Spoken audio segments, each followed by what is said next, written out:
Et sans plus tarder, on va direct au but.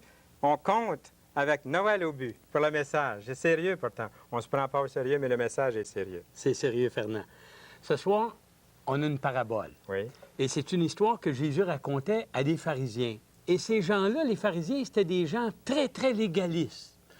Eux, ils avaient inventé des lois pour les prévenir de manquer à la loi de Dieu. Et puis, tout ce qui comptait pour eux, c'était la loi. Pas de compassion et pas d'amour. Et un jour, Jésus leur raconte une histoire. Moi, je l'ai intitulée « L'amour de notre Père céleste ». Mais en réalité, c'est l'histoire du Fils prodigue.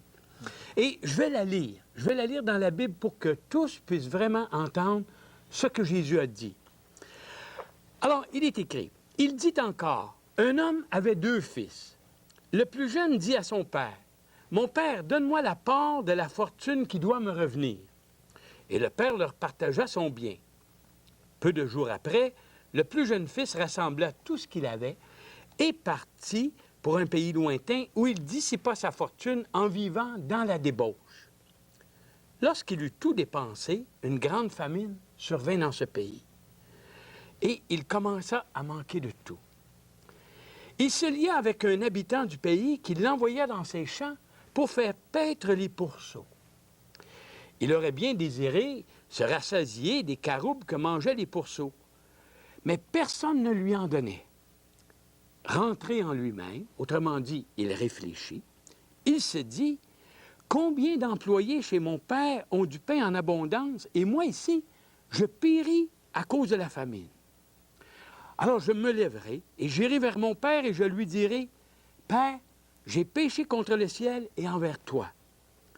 Je ne suis plus digne de t'appeler ton fils. Traite-moi comme l'un de tes employés. » Il se leva et il alla vers son père. Et comme il était encore très loin, son père le vit et fut touché de compassion. Il courut se jeter à son cou et l'embrassa. Le fils lui dit, « Père, j'ai péché contre le ciel et envers toi, et je ne suis plus digne d'être appelé ton fils. » Mais le père dit à ses serviteurs, « Apportez vite la plus belle robe et mettez-la lui. Mettez-lui une bague au doigt et des sandales pour ses pieds. Amenez le veau gras et tuez-le. Mangeons et réjouissons-nous. Car mon fils que voici était mort, il est revenu à la vie. Il était perdu et il est retrouvé. » Et ils commencèrent à se réjouir. Or, le fils aîné était dans les champs. Lorsqu'il revint et s'approcha de la maison, il entendit de la musique et des danses. Il appela un des serviteurs et s'informa de ce qui se passait. Or, ce dernier lui dit, « Ton frère est de retour et parce qu'il lui a été rendu en bonne santé, ton père a tué le veau gras. » Ah, il se mit en colère et il ne voulut pas entrer. Alors son père sortit pour l'y inviter. Alors il répondit à son père, « Voici, il y a tant d'années que je te sers. Jamais je n'ai désobéi à tes ordres. Et à moi, tu n'as jamais donné un petit chevreau pour que je fasse une fête avec mes amis. Mais quand ton fils que voilà est arrivé, celui qui a dévoré ton bien avec des prostituées, pour lui, tu as tué le veau gras. » « Toi, mon enfant, lui dit le père, tu es toujours avec moi, et tout ce que j'ai est à toi. Mais il fallait bien se réjouir, s'égayer, car ton frère que voilà était mort, il est revenu à la vie. Il était perdu et il est retrouvé. » Alors ici, on a l'histoire d'un père et de 2 fils. Le plus jeune, le cadet, peut-être que c'est un jeune rebelle. Lui, il ne veut plus vivre chez lui. Il est tanné peut-être de faire son lit, de laver la vaisselle, et ainsi de suite. Il veut, en quelque sorte, vivre sa vie. Point. Il va plus loin que ça. Il nous demande même sa part d'héritage. Imaginez, le père n'est pas encore mort et il lui demande son héritage. C'est comme s'il voulait le mettre dans la tombe maintenant. Et le père ne dit pas un mot. Il lui cède la part de l'héritage qui lui revient. Et le fils part. Et il dépense dans la débauche des filles, des garçons, peu importe, la boisson, la fête. Et il pense que son argent, son héritage, c'est éternel. Ça va durer tout le temps. Mais non. Toute chose a une fin. Et puis un jour, il n'a plus d'argent. Et là, il en est rendu au point qu'il faut qu'il soit le serviteur des pourceaux, des cochons. Et Jésus raconte cette histoire, il utilise les pourceaux parce que pour les Juifs, jamais un Juif aurait touché à un pourceau. Jamais. On n'en avait pas dans le pays et on n'en achetait pas, on n'en mangeait pas, on ne touchait pas à ça. On ne touchait même pas à une personne qui aurait touché à un cochon. Et lui, le voilà rendu serviteur des pourceaux. Il aurait même voulu manger la nourriture qu'on servait aux pourceaux. Mais son maître lui disait, non, touche pas à ça. C'est pas pour toi, ça. Ça, c'est pour les pourceaux. Et alors, un jour, affamé, le ventre est branché au cerveau parfois. Il réfléchit. Et là, il a comme une repentance dans son cœur. Il se dit, mais pourquoi moi, le fils, pourquoi est-ce que je resterais ici affamé, tandis que je pourrais être un serviteur qui serait bien nourri chez mon père? Alors, je vais retourner. Alors, remarquez bien, il ne dit pas, il faudrait que je retourne. Parce que quand on dit il faudrait, ça veut dire qu'on n'a pas vraiment l'intention de le faire. Mais lui, il dit, je me lèverai et j'irai vers mon père. Et là, je lui dirai que j'ai mal agi vers Dieu, premièrement, et ensuite vers mon père. J'ai péché, autrement dit. Et il se lève, il part. Et maintenant, Jésus décrit le personnage du Père. Ce Père aurait bien pu dire, si jamais mon fils revient, je vais lui montrer de quel bois on chauffe ici. Mais non. Le Père, à chaque jour, probablement, il surveillait dehors, cherchant son fils qui ne revenait pas. Mais un jour, il le voit. Et sans hésiter, c'est lui qui va au-devant du fils. Oui, il l'embrasse et il le rétablit comme son fils. Il l'écoute lorsqu'il lui dit qu'il se repent. J'ai péché contre toi, envers le ciel et contre toi. Mais lorsqu'il veut lui parler, qu'il veut devenir un esclave ou un serviteur, non, non, non. Amenez vite la robe. On va lui redonner sa dignité de fils. Mettez-lui un jonc, une bague au doigt, parce que c'est le signe de l'alliance. Et aussi, mettez-lui des sandales, parce qu'il n'y a seulement que les esclaves qui marchent nu-pieds. Mais pas un fils. Un fils a des souliers, des sandales dans les pieds. Et alors, c'est la fête. On tue le veau gras pour lui. On se réjouit. Pourquoi? Parce que le fils est revenu à la maison. Et le père, il est content. Mais il y a un troisième personnage. Oui, le fils aîné. Celui qui n'a jamais quitté la maison. Le bon. Celui qui, à chaque jour, il sortait au champ pour travailler, à la sueur de son front. Oui. Lui, il était fidèle au père. Mais en réalité, il ne connaissait pas le père. Parce qu'il ne s'attendait pas que le père ferait un tel geste envers le fils. Pourtant, lui était avec le père. Mais il ne connaissait pas le père. Et lorsqu'il revient du champ, des champs, et il entend la fête, les bruits, la musique, les danses et tout, et qu'on lui dit que c'est le fils qui a tout dépensé l'argent, qui est revenu, et le père a tué le veau gras. Ah non, non, ça, il ne peut pas prendre ça. Il n'a pas de compassion dans son cœur. Il n'y a pas d'amour. Oh, il est légaliste, lui. Il travaille, c'est vrai, mais de l'amour, il n'y en a pas. Et alors, il vomit en quelque sorte ce qu'il a sur le cœur. Oui, ce qu'il dit à son père, non, non, je ne peux pas entrer, moi.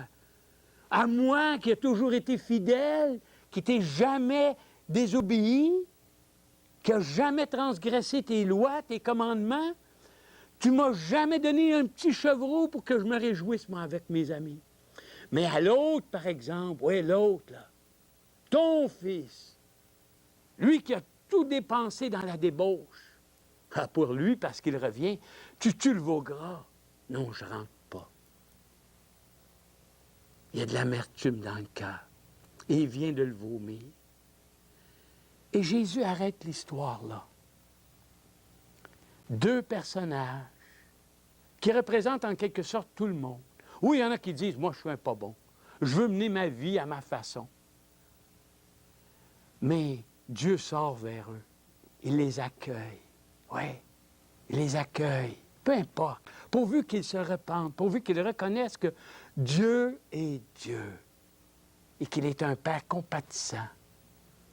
Et il y a l'autre moitié du monde aussi, qui sont fidèles en quelque sorte, oui. Ils travaillent fort, très fort. Ils n'osent pas désobéir, mais ils suivent une religion. Lorsqu'on leur parle de l'amour d'un père qui pardonne, ils n'en veulent pas. Ils voudraient rentrer au ciel par la loi. Oui, ils voudraient payer pour rentrer au ciel, être capable de faire des choses pour aller au ciel. Mais un père qui sort vers eux pour les accueillir, en même temps qu'il accueille celui qui n'est pas bon, le rebelle, non, il n'accepte pas ça. Alors, mes amis, aujourd'hui, moi, je ne vous connais pas. Peut-être qu'il y en a qui écoutent, qui sont rebelles dans leur cœur. Peut-être qu'il y en a qui écoutent, qui sont des types religieux, simplement. Alors, dites-vous une chose. Le Père est venu vers nous. Oui. Il nous aimait tellement. C'était vraiment l'image de ce Père de l'enfant prodigue. Il nous aimait tellement qu'il est venu vers nous en personne, dans la personne de son propre Fils. Oui, autrement dit, il a dit à son Fils, écoute, tu vois toute cette humanité déchue, même s'ils sont religieux, ils sont déchus, eh bien, je les aime. Oui, je t'aime, toi, celui qui écoute en ce moment. Peu importe ce que tu as fait. Est-ce que ça peut être pire que ce que le fils cadet a fait? Non. Eh bien, il a dit à son fils, va vers eux. Va vers eux. Parle-leur de moi. Dis-leur que je suis un père qui les aime. Et en plus, ils ne pourront jamais faire quelque chose qui est valable pour se racheter, pour payer pour leurs péchés. Alors, fais-le pour eux.